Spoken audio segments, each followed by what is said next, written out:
There are big phones and there's the biggest phone out there. Well, technically the biggest phone would be the Xperia Z Ultra, but this one, it's pretty big itself. This is the HTC One Max.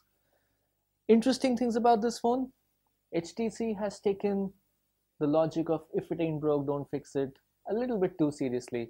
They've taken the HTC One, stretched it a little, and you have the HTC One Max. That's a good thing and a bad thing. Let me tell you how. In terms of the good aspects, the build quality of the phone, at least on the front, the looks, the material used is exactly the same as the One. And we had praised the HTC One for its finesse and the precision in the build quality, the materials used. Quite a bit of that is carried forward here. The chiseled out earpiece, the chiseled out speaker, absolutely perfect. The layout, exactly the same. On the back, the HTC One had a unibody design. This one doesn't. This battery cover is removable thanks to the hinge here. Again metal, but you do not get that unibody precision and that premiumness that you get. But still, HTC has done a good job with this. What I really do not like about the phone is that the aluminium frame from the previous flagship has been done away with, and now what you have is a plastic frame which is holding the metal on the front and the back, and these little strips running here. This just feels extremely out of place in a phone which is designed and which is, I mean, meant to be a very, very premium product. That's what the price tag is supposed to show. Anyway, moving on to the next important feature, that is the fingerprint sensor. Now, we've just reviewed the iPhone 5s and there had been a lot of hype about the Touch ID. This one, again, it's a little more traditional in terms of what we've seen till now. Nothing new here, but it's got some rather nifty features. First up, let me lock the screen. So I turn on the display, I swipe my finger on the back, and the phone is unlocked. Now, in my usage scenario, I got kind of 80 to 90% precision. There is the odd time when the fingerprint will not detect, but most of the times it works well. Now, the logic behind the placement of a fingerprint sensor here is that it should ideally be right within the range of this finger when you're holding the phone normally. Being a big phone, you still have to kind of reposition your hand, but mostly this works well. Now, I have also been able to set up a second finger, my middle finger here, so I'm not showing this to anybody. I swipe this and it immediately opens up Chrome. Now, this is a feature which, while the fingerprint sensor can handle up to, you can register up to 3 fingers in this fingerprint scanner. What you can also do is set a dedicated task for each of those fingers.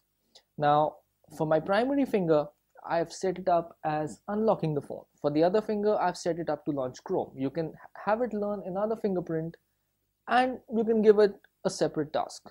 Now, I'll just show you what the tasks could be.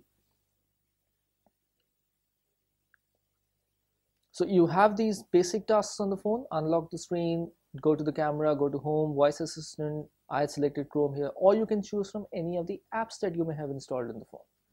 So again, a rather neat feature, but unlike Apple's Touch ID, this one will not do any authentication when you're buying something on the Play Store, for example. In terms of performance, this phone has the same hardware as the HTC One, so it's carrying a Snapdragon 600 processor, while most of its rivals have much more powerful options. Samsung has the more powerful Exynos in the Note 3. The Xperia Z Ultra has the Snapdragon 800, and now even the Lumia, the latest Lumia phablet, has the Snapdragon 800 processor. While this thing loses out in terms of sheer comparison on the spec sheet, the performance, there's nothing wrong with the performance. I mean, yes, there will be tasks.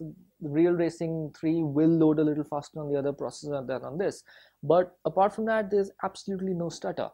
Only for the pedantic people who really go into specs comparison and know this has this processor, that has that processor, will this make a real difference.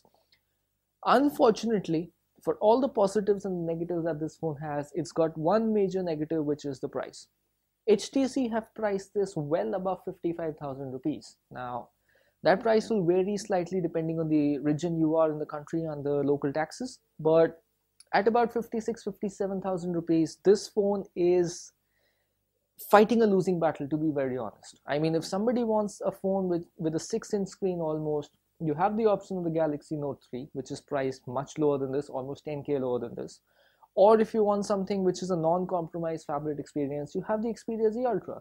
And if you're not very finicky about using just Android, you have the Lumia 1520, which was recently launched.